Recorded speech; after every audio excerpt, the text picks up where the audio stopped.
Om Shanti 23 December 2024 প্রাতঃমুরলি ওম শান্তি বাপদাদা মধুবন। বাবা বলেছেন, মিষ্টি বাচ্চারা, তোমরা বাবার কাছে রিফ্রেশ হতে আসো। বাবার সাথে মিলিত হলে ভক্তি মার্গের সব ক্লান্তি দূর হয়ে যায়। প্রশ্ন, বাচ্চারা, বাবা তোমাদের কোন বিধিতে রিফ্রেশ করেন? উত্তরে বলেছেন, 1 নম্বর, বাবা জ্ঞান শুনিয়ে তোমাদের রিফ্রেশ করে দেন। 2 নম্বর, বাচ্চারা স্মরণের দ্বারাও তোমরা রিফ্রেশ হয়ে যাও। বাস্তবে সত্যযুগ হলো প্রকৃত বিশ্রামপুরী। ওখানে কোনো অপ্রাপ্ত বস্তু নেই, যা প্রাপ্ত করার জন্য পরিশ্রম করতে হয়। 3 নম্বর, শিব বাবার কোলে এলেই তোমরা বাচ্চারা বিশ্রাম পেয়ে যাও, সমস্ত ক্লান্তি দূর হয়ে যায়। ওম শান্তি। বাবা বসে বোঝান, সাথে এই দাদাও বোঝান, কেননা বাবা এই দাদার দ্বারা বসে বোঝান। তোমরা যেমন বোঝো তেমনই এই দাদাও বোঝেন। দাদাকে ভগবান বলা হয় না, এ হলো ভগবান উবাচ। বাবা কি বোঝান? দেহি অভিমানী ভব, কেননা নিজেকে আত্মা মনে না করলে পরমপিতা পরমাত্মাকে স্মরণ করতে পারবে না। এই সময় তো সমস্ত আত্মারাই পতিত। পতিতকেই মনুষ্য বলা হয়, পাবনকে দেবতা বলা হয়। এ খুব সহজ বোঝা এবং বোঝানোর কথা।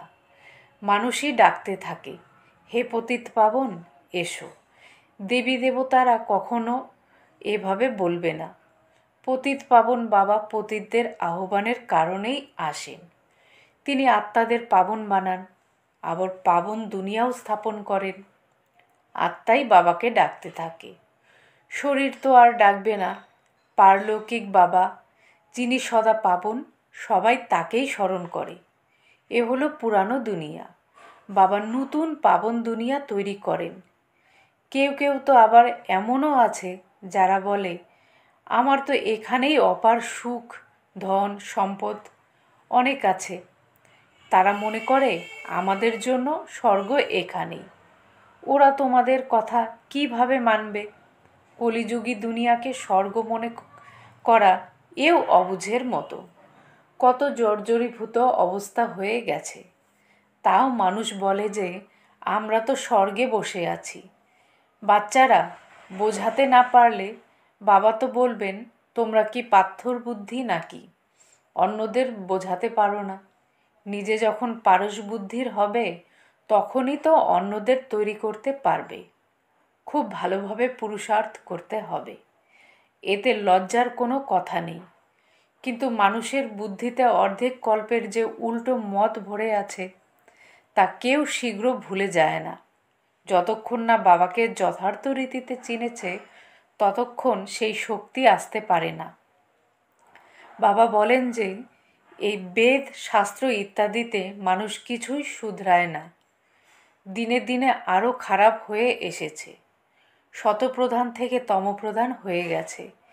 এ কথা কারোরই বুদ্ধিতে নেই যে আমরাই শতপ্রধান দেবী দেবতা ছিলাম, কিভাবে এখন নিচে নেমে এসেছি কেউ সামান্যতমও জানে না। আবার 84 জন্মের পরিবর্তে তারা সেখানে 84 লাখ জন্ম বলে দিয়েছে। তাহলে তা কিভাবে জানবে? বাবা ব্যতীত জ্ঞানের আলোক দানকারী আর কেউই নেই। সকলেই একে অপরের পিছনে দরজায় দরজায় ধাক্কা খেতেই থাকে। নিচে নামতে নামতে একেবারে তলানিতে এসে গিয়েছে। সব শক্তি শেষ হয়ে গিয়েছে। বুদ্ধিতেও সেই শক্তি নেই যে বাবাকে যথার্থ জানতে পারে। বাবা এসেই সকলের বুদ্ধির তালা খুলে দেন। তাই তখন কত রিফ্রেশ হয়। বাবার কাছে বাচ্চারা রিফ্রেশ হতে আসে। ঘরে তো বিশ্রাম পাওয়া যায়, তাই না? বাবার সাথে মিলিত হলে ভক্তি মার্গের সব পরিশ্রম দূর হয়ে যায়। সত্যযুগকে বিশ্রামপুরী বলা হয়। ওখানে তোমাদের কত বিশ্রাম পাও। ওখানে কোনো অপ্রাপ্ত বস্তু নেই যার জন্য তোমাদের পরিশ্রম করতে হবে। এখানে তো বাবাও রিফ্রেশ করেন আর দাদাও রিফ্রেশ করেন। শিব বাবার কোলে এলে কত বিশ্রাম পাওয়া যায়। বিশ্রামের অর্থই হলো শান্তি। মানুষও পরিশ্রান্ত হয়ে বিশ্রামই হয়ে যায়। কেউ কোথাও, কেউ আবার অন্য কোথাও বিশ্রাম নেওয়ার জন্য তো যায়, তাই না? কিন্তু সেই বিশ্রামে কোনো রিফ্রেশমেন্ট থাকে না। এখানে তো বাবা তোমাদের জ্ঞান শুনিয়ে কত রিফ্রেশ করেন। বাবার স্মরণে তোমরা কত রিফ্রেশ হও, আর তমপ্রধান থেকে শতপ্রধানও হয়ে যাও। তোমরা শতপ্রধান হওয়ার জন্য এখানে বাবার কাছে আসো। বাবা বলেন, মিষ্টি মিষ্টি বাচ্চারা, বাবাকে স্মরণ করো। বাবা তোমাদের বুঝিয়েছেন যে সম্পূর্ণ সৃষ্টির চক্র কিভাবে ঘোরে, সর্ব আত্মারা কোথায় এবং কিভাবে বিশ্রাম পায়। বাচ্চারা, তোমাদের কর্তব্য হলো সবাইকে বাবার পরিচয় দান করা। বাবা বলেন যে তোমরা যদি আমাকে স্মরণ করো তাহলে এই উত্তরাধিকারের মালিক হয়ে যাবে। বাবা এই সঙ্গম যুগে নতুন স্বর্গের দুনিয়া রচনা করেন। তোমরা যেখানে গিয়ে মালিক হও। তারপর দাপর যুগে মায়া রাবণের দ্বারা তোমরা শাপিত হও। তখন পবিত্রতা, সুখ, শান্তি, ধন ইত্যাদি সব শেষ হয়ে যায়। কিভাবে তা ধীরে ধীরে শেষ হয়ে যায় সেও বাবাই বুঝিয়েছেন। দুঃখধামে তো বিশ্রাম হয় না, সুখধামে বিশ্রাম, বিশ্রামই বিশ্রাম। মানুষকে ভক্তি কত ক্লান্ত করে, জন্ম জন্মান্তরে ভক্তিতে কত ক্লান্ত হয়ে যায়। কিভাবে তোমরা একদম কাঙাল হয়ে গেছো, এই সম্পূর্ণ রহস্য বাবা বসে বোঝান। নতুনরা যখন আসে তখন তাদের কত বোঝাতে হয়। মানুষ প্রতিটি কথায় কত চিন্তা করে, মনে করে এ জাদু না হয়। আরে তোমরাই বলো ভগবান জাদুঘর। বাবা তাই বলেন, হ্যাঁ আমি বরাবর জাদুঘর, কিন্তু সেই জাদু নয় যাতে মানুষ ভেড়া ছাগল হয়ে যাবে। বুদ্ধির দ্বারা বুঝতে হবে যে কারা এমন ছাগলের মতো। এমনও গায়েন আছে যে ছাগল কিভাবে স্বর্গীয় সুরের অনুভব করবে। এই সমস্ত মানুষই যেন ভেড়া ছাগলের মতো। এই সমস্ত কথা এখানকারই, এই সময়েরই গায়েন। কল্পের শেষের অবস্থাও মানুষ বুঝতে পারে না। চণ্ডিকা দেবীর কত বড় মেলার আয়োজন হয়। তিনি কে ছিলেন? বলা হয় যে তিনি এক দেবী ছিলেন। এমন নাম তো ওখানে থাকেই না। সত্যযুগে কত সুন্দর নাম হয়। সত্যযুগী সম্প্রদায়কে শ্রেষ্ঠাচারী বলা হয়, কলিযুগী সম্প্রদায়কে কত ছি ছি টাইটেল দেয়। এখানকার মানুষদের শ্রেষ্ঠ বলা যাবে না, দেবতাদের শ্রেষ্ঠ বলা হয়। এমন গায়েনও আছে যে মানুষ থেকে দেবতা হতে সময় লাগে না, মানুষ থেকে দেবতা আর দেবতা থেকে মানুষ কিভাবে হয় এই রহস্য বাবা তোমাদের বুঝিয়েছেন। সত্যযুগকে ডিটি ওয়ার্ল্ড আর কলিযুগকে হিউম্যান ওয়ার্ল্ড বলা হয়। দিনকে আলোর প্রকাশ আর রাতকে অন্ধকার বলা হয়। জ্ঞান হলো প্রকাশ আর ভক্তি হলো অন্ধকার। অজ্ঞান নিদ্রা বলা হয় তো, তাই না? তোমরাও বুঝতে পারো যে পূর্বে আমরা কিছুই জানতাম না, তাই নেতি নেতি, এটাও না ওটাও না এমন বলে দিত, অর্থাৎ আমি জানি না। তোমরা এখন বুঝতে পারো আমরাও তো পূর্বে নাস্তিক ছিলাম, অসীম জগতের পিতাকেই জানতাম না। তিনিই হলেন প্রকৃত অবিনাশী বাবা, তাকে সর্ব আত্মার পিতা বলা হয়। বাচ্চারা, তোমরা জানো যে আমরা এখন সেই অসীম জগতের পিতার হয়েছি। বাবা বাচ্চাদের গুপ্ত জ্ঞান প্রদান করেন। এই জ্ঞান কোনো মানুষের কাছেই পাওয়া সম্ভব নয়। আত্মাও গুপ্ত, আর এই গুপ্ত জ্ঞান আত্মা ধারণ করে। আত্মাই মুখের দ্বারা জ্ঞান শোনায়। আত্মাই গুপ্ত বাবাকে গুপ্তভাবে স্মরণ করে। বাবা বলেন, বাচ্চারা তোমরা দেহ অভিমানী হয়েও না। এই দেহবোধের কারণে আত্মার শক্তি শেষ হয়ে যায়। আত্ম অভিমানী হলে আত্মার শক্তি জমা হয়। বাবা বলেন, তোমাদের এই ড্রামার রহস্যকে খুব ভালোভাবে বুঝে চলতে হবে। এই অবিনাশী ড্রামার রহস্যকে যে খুব ভালোভাবে জানে সে সদা প্রফুল্লিত থাকে। এই সময় মনুষ্য উপরে যাওয়ার কত প্রয়াস করে। তারা মনে করে যে উপরে দুনিয়া আছে, শাস্ত্রে শুনে রেখেছে যে উপরে দুনিয়া আছে, তাই ওখানে গিয়ে দেখে, ওখানে দুনিয়া বসানোর প্রয়াস করে। দুনিয়া তো অনেকেই বসিয়েছেন, তাই না?